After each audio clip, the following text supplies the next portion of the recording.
Hi, I'm Troy Hillard, and in this video, I'm going to explain how I turned $2,000 into $5.5 million in less than 5 years.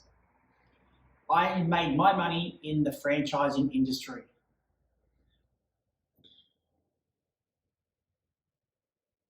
You might be asking how I turned $2,000 into $5.5 million in less than 5 years. I've done that through franchising. The business I own is the Rite Group. The Rite Group owns 3 franchise networks around New Zealand, Australia, and soon to be Canada. You might ask why I chose franchising to make my money. It all started back in early 2015 when I used to own a debt collection and repossession business, and I come across the book Rich Dad, Poor Dad by Robert Kiyosaki.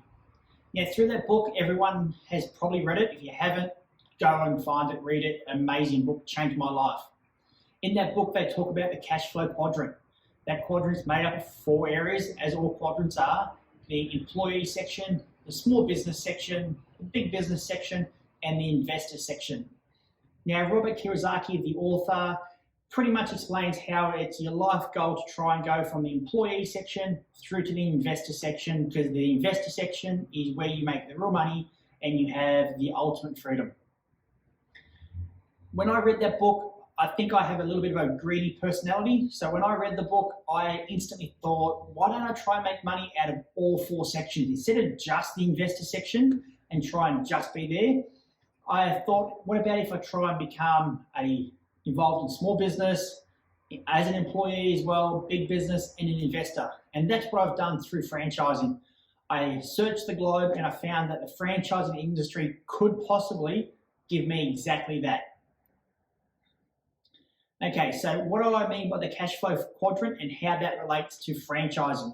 Okay, so employee, I make money as an employee. I'm employed by the Rite Group. I'm the managing director. I'm the CEO.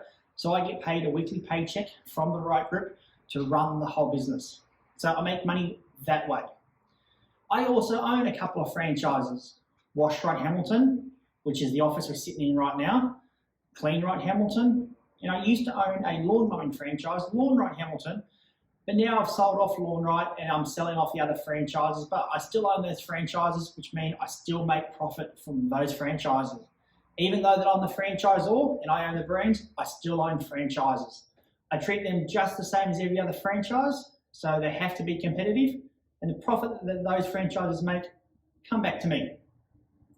Now, big business. The Rite Group is that big business. The Rite Group is the business that turns over the millions of dollars a year, and the profits from that business come back to myself as a director and the shareholder. So that's where the big business comes from. Now I take the profit from the employee, the small business, the big business, and I pull that money in a family trust and I invest that money. I invest that money into real estate, property, into other businesses. Earlier this year, my partner and I built a hairdressing salon. She was a hairdresser, and we decided it was time for her to get into her own business. So we invested and we built a hair salon. And we're in the process now of looking at the idea to expand that business down the franchising route and put multiple locations around New Zealand in under that brand. Now that brand is Aura Hair Spa. Feel free to check it out. Aura Hair, I think it's auraspa.co.nz, but I'll put the link in the description below. So guys, that's how I have basically made my income. That's where I get my streams of income coming through. I get it through those 4 quadrants, just like the book says, the cash flow quadrant. Now I'm making most of mine from that investor side, but I still make income from the other 3. Very, very important. Now you might be asking yourself, what do you have to franchise a business? So you might have a business that you're thinking that it might be a good prospect to franchise it out and use that as your vehicle for expansion. Now, first and foremost, your business must be profitable. No one's going to invest in a franchise if it's not a profitable franchise. So you need to make sure it is profitable. It doesn't have to be extremely profitable, but you want a good 20% net profit to franchise it. The next one is you need to have systems and processes in place. A system and process could be what you do, how you do it, and why you do it, and what happens if you don't do it this way, and what happens if you do it that way. So hypothetically, if Lawn Rite, we mow lawns, we have franchises all around New Zealand. One of our systems will be a marketing system. So what you can see on that back wall right there is a whiteboard, and that whiteboard holds our marketing calendar. Every month it gets updated, and it tells us what we have to do on a daily basis to market our 3 brands. Now it's pretty basic. It just says do a YouTube video, do a Facebook post, do a LinkedIn post, do a blog post, Pinterest, whatever. And every day it lists out when we're going to advertise in newspapers. I'll put up a photo right now of the marketing calendar so you can see what I'm talking about. So that there would be a system and process, a process to mow lawns. So our process to mow someone's backyard would be that the lawn mowing technician would do 2 laps around the perimeter of the lawn. That then means he mows basically a nice 1.5 meters to probably, so that's about 4 feet, 5 feet for the guys in the States. And that mows a gap around the border, and then he does straight shots back and forth. The reason he mows that 2 laps around is it gives him turnaround space so he doesn't hit the fence or plants or whatever else. That's a process, so you need to document that there. If you have a cafe, you need to document how you make your world famous banana cake. You need to document how you make your coffee. At what temperature do you froth the milk at? They're your systems and processes. In franchising, we call that your operations manual. So you just need to have systems and processes in place, and then you can combine that to an operations manual. Now, a lot of guys go and see a consultant. There's lots of consultants out there that can help you franchise your business and get your systems and processes in order or in a format that it can make up a decent operations manual. I see on Facebook there's 2 or 3 advertising right now just in New Zealand. The 2 that I see quite often, one is a bit of an expert in service businesses. He seems pretty good. So you can go see those type of people. They'll charge you anywhere from $20,000 to $80,000 to get everything in place. Okay, the next thing is you need to know what your roadmap is. And what I mean by roadmap is you need to know what your end game is. You need to know what you want long-term for your brand. Do you want to own it forever? Do you want to have an exit strategy? Do you want to, put multiple brands on like I've done and expand out? Now, my sector is the service sector. So I've got Rite, New Zealand's largest exterior house and building wash company. We have Rite. Rite does commercial cleaning, carpet cleaning. And then we've got Lawn Rite. Lawn Rite does residential and commercial lawn mowing. So we're that service-based. So I'm a bit of an expert when it comes to service-based. So if I'm going to expand my business, my franchise networks, chances are it's going to be in a service-based business. So knowing what your roadmap is and how you're going to travel it over a long period of time is very, very important. Franchising is a long-term game. You've got to play the long-term game. You're not going to make a lot of money in the first year, 2 years. You're constantly reinvesting into your business. The next thing, this is probably a bit of a controversial topic, is that you need to have a default aggressive mindset. You need to aggressively chase franchises, aggressively take market share. You're not there to be friends with your competitors. You're there to aggressively take their clients, their customers, their staff to grow your business. Because if you don't, they will to you.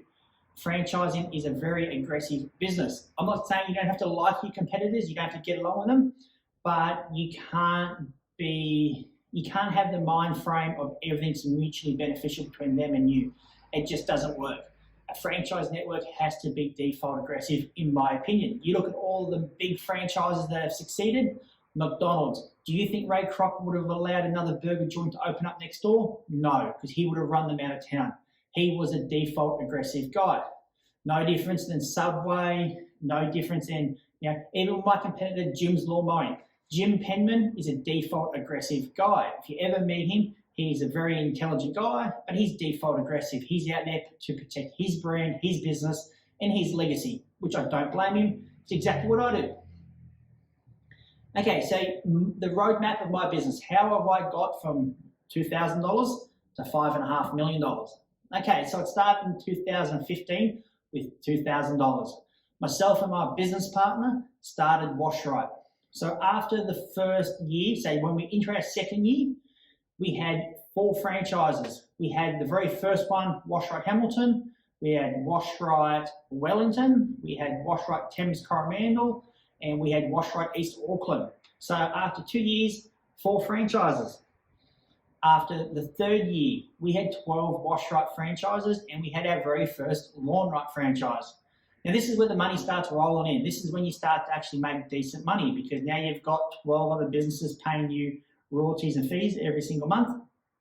Then after the 4th year, every year we had decent growth. After the 4th year, we had 27 Washrite franchises, 9 Lawn Rite franchises, and 5 Clean Rite franchises. Again, our business keeps evolving, we keep growing, and it was busy times. Then obviously that's when I started, by the end of the 4th year, that's when I started taking money and actually invest in it. And that's where I basically become that 4th quadrant and started becoming an investor. Okay, year 5, we had 29 Washrite franchises. Okay, we started to go global. At year 5, this is when we started to look at the Australian market and the Canadian market. Lawn Rite saw a massive growth. We had 44 Lawn Rite franchises around New Zealand, and we had 49 Clean Rite franchises around New Zealand. So we've had some big growth in Lawn Rite and Clean Rite. Obviously, Washrite was the first. Washrite probably, to be honest, makes the most money, but the other 2 franchises will have a lot more franchisees. One Washrite franchise can earn $30,000, $40,000, $50,000 a month. One Lawn Rite franchise probably only makes $10,000 a month. Okay, so once we start growing, so right now we're at 29 Washrite, 44 Lawn Rite, and 49 Clean Rite. Now, I'm starting to make a little bit of money. Okay, and where do we get $5.5 million from? That is what our business is worth right now. I don't have $5.5 million in cash in my pocket. I wish I did, but that's what my part of the business is worth.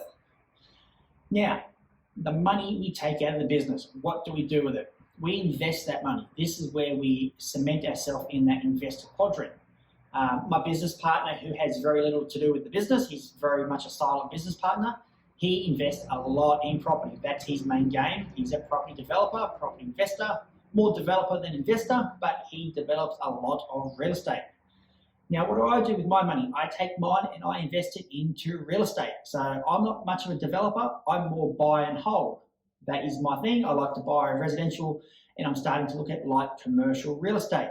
I obviously invest into other businesses. I have 5 other businesses that I am a minority shareholder in, and I do make money from those businesses, but nowhere near as much as this business. And yeah, it's good to be a part of those other businesses. They all have some type of link back to what I'm doing here with franchising. But that's basically how I turned my $2,000 into $5.5 million in less than 5 years, probably 4 years realistically. The way we project we're going at the moment, we'll probably have our business with a market value of roughly $20 million in the next 2 or 3 years. So that means my half of the business will be worth roughly anywhere from $9 to $10 million. So guys, if you have any questions about franchising, what to franchise, how to franchise, is it worth franchising, please let me know. I'm happy to answer the questions. Just leave your questions in the description below. I'll put all my details in the description below, and don't forget to like and subscribe and click the bell icon so you get the further more videos. The next videos to follow will explain how to franchise a business. So if you're looking to franchise your business, I'm going to throw out the free information, the tricks and the tips all the consultants don't want you to know. I'm actually going to show you some operations manuals. I'm going to show you the biggest, baddest franchise agreement you've ever seen. And trust me, these things are hard to come by. My franchise agreement probably cost me $50,000, and franchisors don't normally show these very often, if at all. So just don't forget to like and subscribe. If you have any questions, throw them below, and I answer every single one of them. Have a great day, guys.